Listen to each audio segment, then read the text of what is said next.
Hello everyone and welcome to the episode of Scientist Talk. It is with immense pleasure and gratitude today I invite our speaker Dr. Sagar Sengupta. Dr. Sagar Sengupta obtained his bachelor's degree in chemistry and master's degree in biochemistry from the prestigious University of Calcutta. He earned his PhD in microbiology and cell biology from the National Institute of Science, where he was awarded the Best Thesis Award for his work on Candida. And his journey as a cancer biologist started during his postdoctoral studies at the IGBMC France and continued at NIH USA. Subsequently, he joined National Institute of Immunology, India as a faculty, and currently he holds the esteemed position of the director at National Institute of Biomedical Genomics, India. Dr. Sengupta's research has focused on genomic instability in the nucleus and mitochondria that might lead to several neoplastic transformations and carcinogenesis. His studies have been documented by several articles.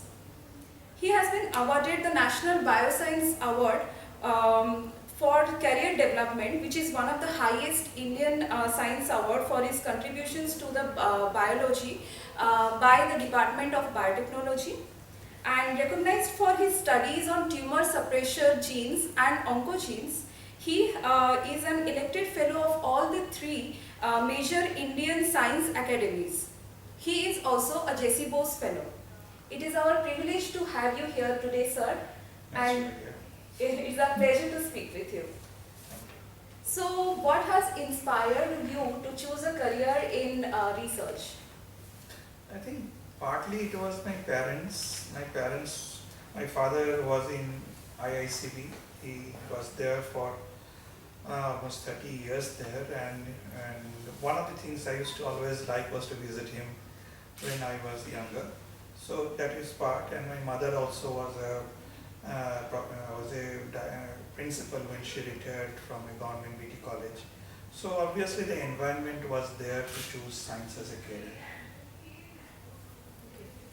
So from what we have noticed, you are very observant in nature. So we just want to know, is this trait present within you since childhood, or did it develop as you entered the scientific field? It always develops. I was a very scattered brain person when I was young. It was as usual when we are young. We want to do many things. We don't know when we get disturbed with lot of things happening in our surroundings. But as we grow older with time, we actually try to love things which we try to understand what we really love. And when you know what you really love, you try to observe it, you try to assimilate it, and try to do the best of everything. So in that way, it developed with time, it developed much later. So your scientific journey has a very wide spectrum. From a chemistry student, you're a cancer biologist now. So how has this journey been? It has helped me. It has helped me immensely. My chemistry background has helped me to understand the basics of every biomolecular reaction which happens in that way.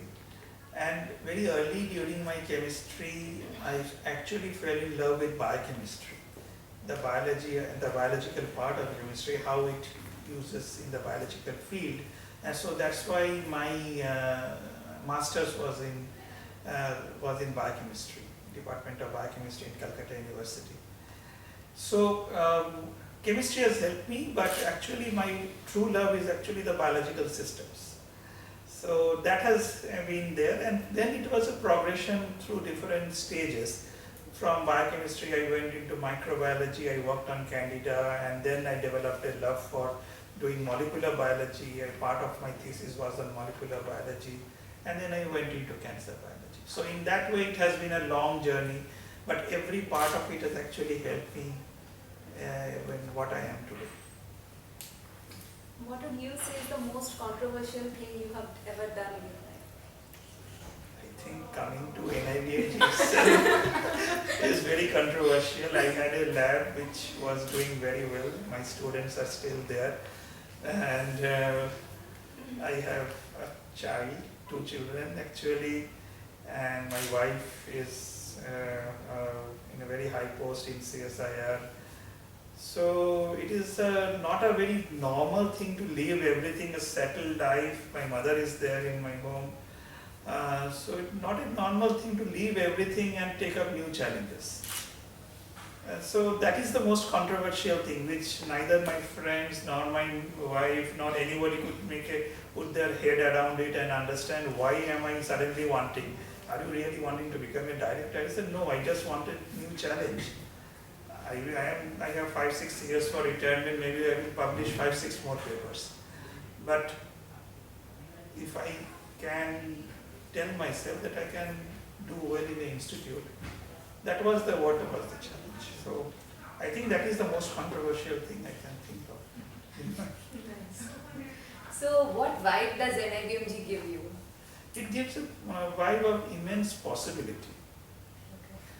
And I will say immense possibility along with making a real mark. If the faculty, if the students, if everybody in the ecosystem actually put their hands in, people will die to come to NIPMG.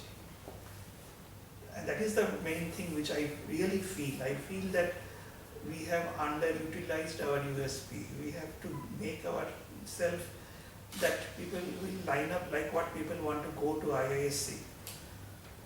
That is what is my aim to do. Basically, people should think of NIBMG as their choice, as their primary choice. They should leave NII and come to NIBMG. That is what is my goal at some point. When a girl gets or a boy gets NII and NIBMG, they should come to NIBMG rather than in NII. So how would you say your work as a scientist has affected your personal life? It has affected actually. My daughter is now 24, my son will be 17 or 18.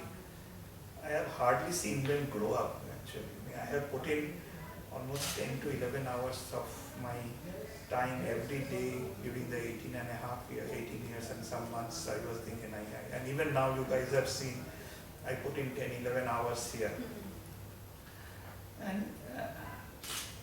And for me, I love work. I like to keep myself abreast, and I like to be as much as hands-on on various aspects, whether it is on science and now it is on administration. So it has affected, and on Sunday my daughter called up and she is doing her MPhil in economics in Paris. So she says, Papa, you don't call me up. And I said, yeah, I was about to. Just told her that. But the fact is that I would have loved to spend more time with them. That is something which I have not done, and that I am completely to blame for it. But that is how it is. What do you think the biggest challenges science is facing today? I think the challenge which science faces is many actually. One thing is you have to understand that the low-hanging fruits are all over. Honest thing is that the low-hanging fruits are all over. Over a period of time, the easier questions are all done. So now the time has come for much more harder questions to be tackled. And the people who can tackle them only will go forward. So at every level, whether it is at the student level, whether it is at the PI level, whether it is at the director's level, we have to embrace difficulty. That is what is, I feel, is the biggest challenge which we are facing. We have to think about out of the box and how to embrace the difficulty and foresee the future, where the field can go. Each of you working on different fields, but replication of the work, somebody else's work, and doing it is not actually research. So the challenge is to foresee where you can make your mark, something different, something more challenging, something interdisciplinary. And those are the challenges which I think we have to actually be conversant with. The second challenge I feel is the huge amount of data which is coming out and integrating it.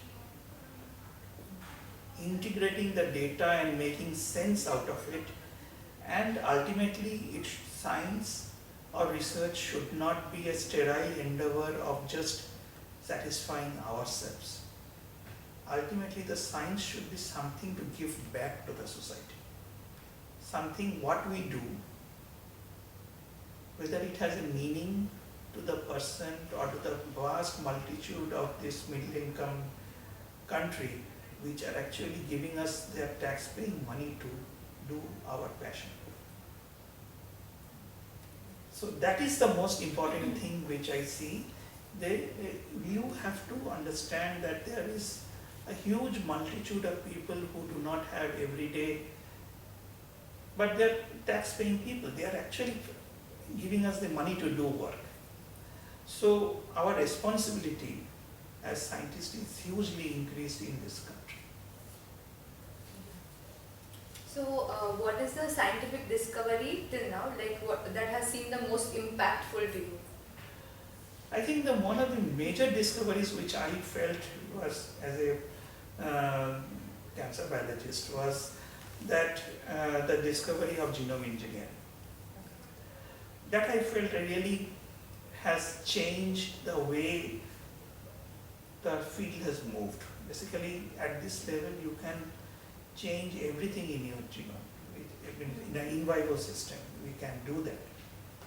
So that is something which I feel that has really altered the way the basic biology is done, the way translational biology is done, and potentially in the way the clinical aspect of it is done. So nothing seems to be out of the grasp at this moment, when if we can put in the genome engineering properly, if we can understand it and apply it and take it forward to every common man in the society. I think that is one of the major advantages which has happened in the last decade. So what are your thoughts about the relationship between science and spirituality? That is an interesting one because I firmly believe in God.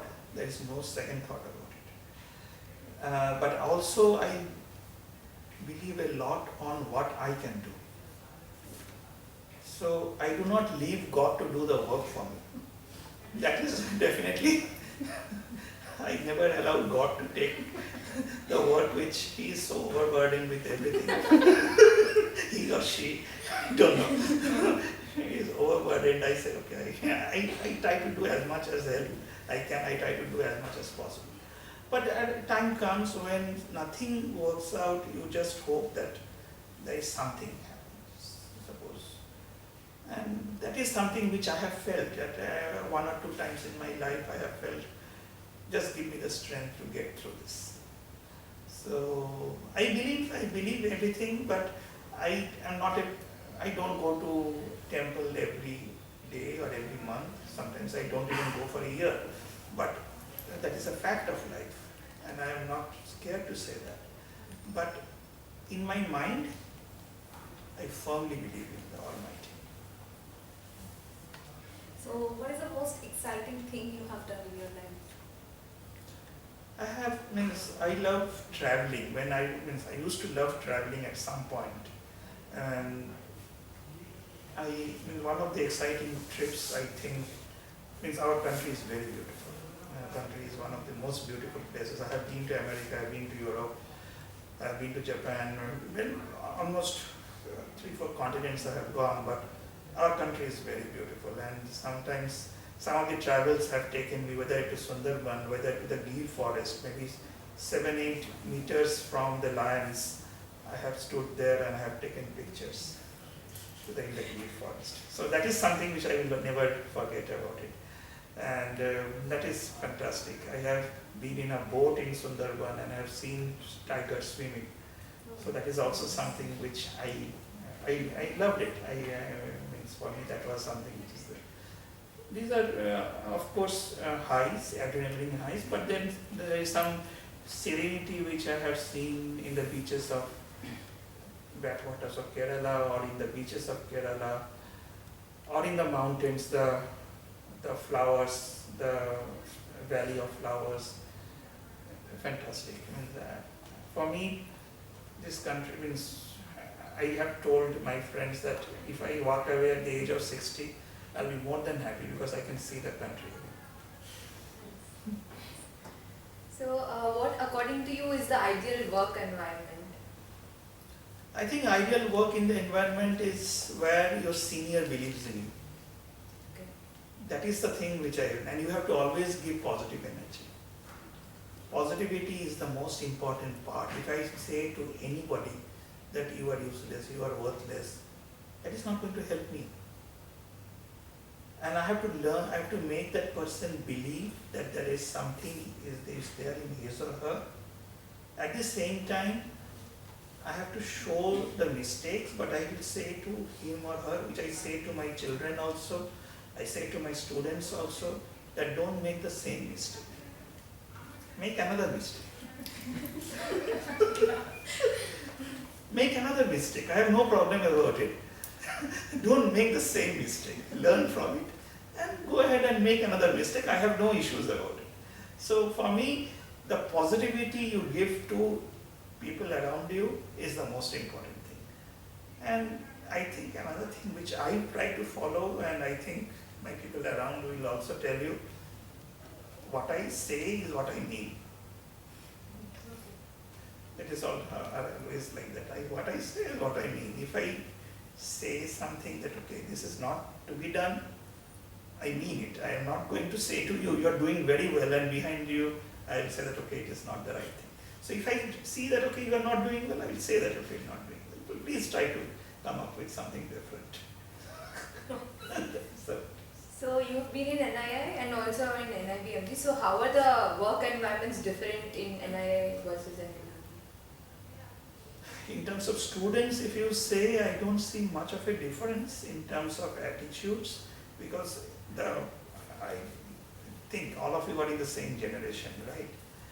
Because there will be labs in NII and in IBMG where the boss is very strict and would like you to come every day, these are the hours, or these are the some things like that. And there are bosses who allow a lot of freedom. So this depends from lab to lab.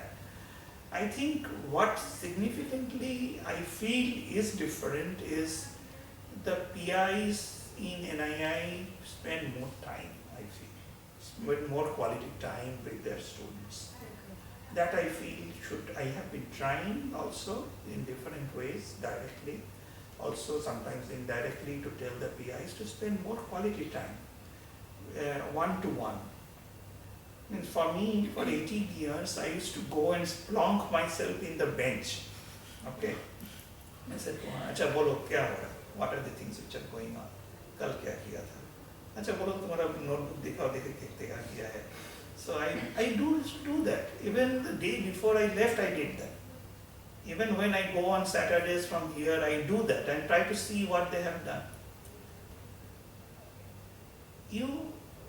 I think that is something which has to be done by the PIs, which needs probably more amount of time to spend with the students, more amount of quality time. It is the same thing like not being there.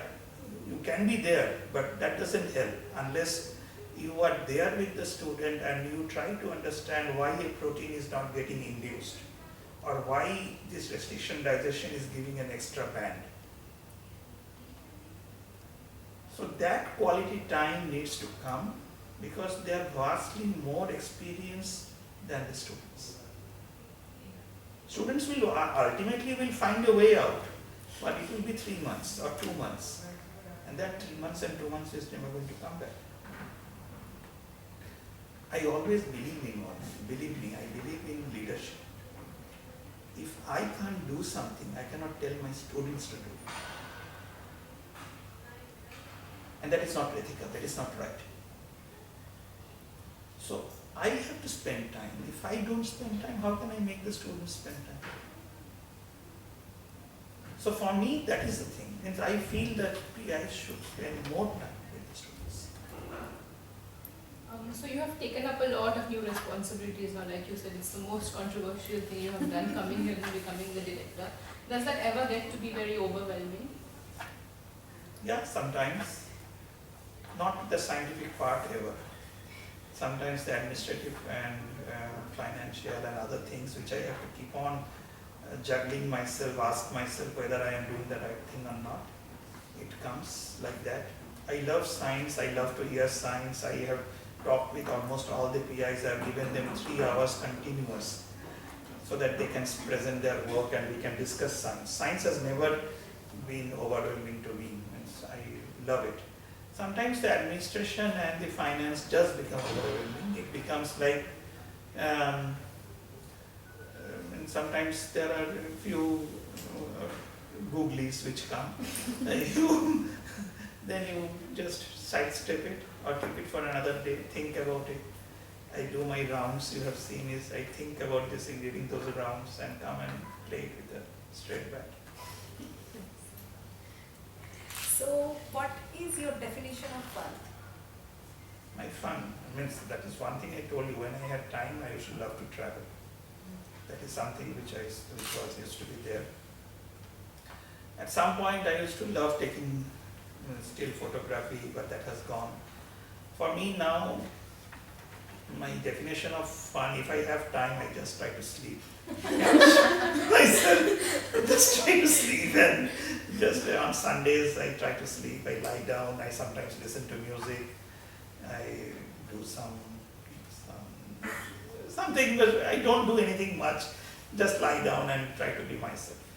That's the definition of fun. I don't have huge thing of going to a concert or something. I don't do that actually. So, like previously also it used to be like that. Means, how would a lazy day look like to you? Lazy day, sleep in the afternoon after a nice lunch. That is one thing which I love. Sleep in the afternoon after a nice lunch. And my constant thing which my wife keeps telling is that you are on phone on the Sundays. Yes, I try to catch up with all the people I know, my friends, I do that sometimes. And of course, I also try to read up other things. Like suppose in the week which I can't, I try to read up newspapers, what is going on. I try to see some sports. Cricket is something I like. I keep following it. I follow it very intensely actually. Even now in the night, I go back and see the highlights of the cricket. That is something which I do. Other sports, not so much, but I do follow India in all the disciplines it plays. I think that is something which I do. So, how has fatherhood changed you? Like, kind of an offbeat question, but Fatherhood, I don't know. Means I have not really changed before and after. Means then also I used to keep that punishing hours for myself. Even now I do maybe half an hour or 1 hour less.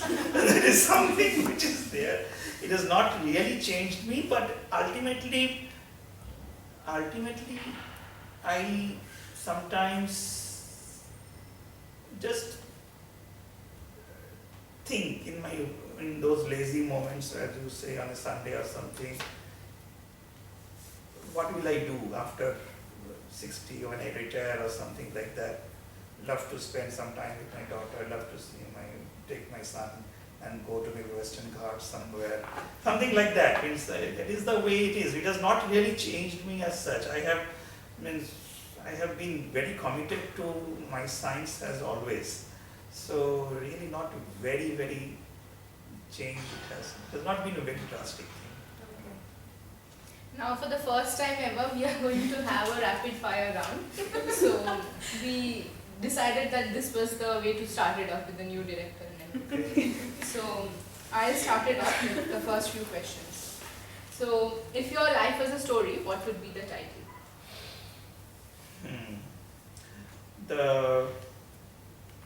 The person who did not take a lift. Nice. What do you impulse buy the most? I didn't get the question actually. What is something you like spend a lot of money on irrationally, even though you know you might not need it or something? Like we buy a lot of food.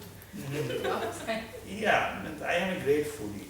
Okay. Let me put it in this way. Yes, on Sunday I went to Chowman and had my lunch all by myself. So I am a great foodie. I love spending on food, and also I try to give to my loved ones a gift in their birthdays. That is something I don't think much about when I buy. What is the cost of this or not? If I like something, I buy it. What was the last word that you googled? Cricket. What is a song that you have been listening to like a lot these days? Ilahi. Okay, it's nice. So, are you an optimist or a realist? I'm an optimist. Okay. What's your favorite movie? The Ranbir Kapoor and Deepika Padukone, Naina, in which Ye Jawani Hai Jawani Hai Diwani. Diwani.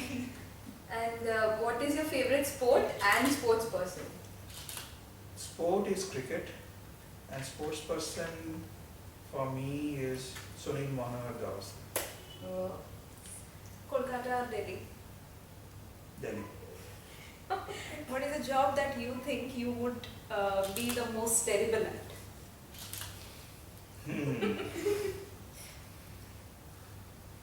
If I have to keep looking after the house and not have to go to office.